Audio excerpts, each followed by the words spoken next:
Hi friends, தக்காளி சாப்பிட இப்போ ரெடி ஆகிடுச்சு. பாப்பாவுக்கு லஞ்சு கட்டிடலாம்.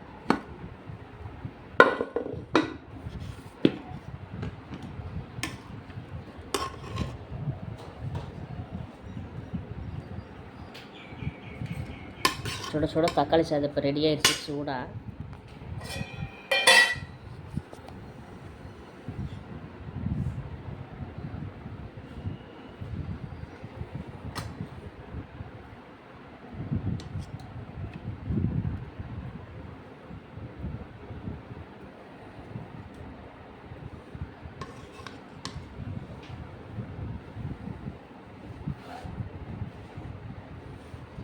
பாருங்க படிச்சு இன்றைக்கான பாப்பாவுக்கான லஞ்சு மெனு பார்த்திங்கன்னா சுட சுட தக்காளி சாதம்.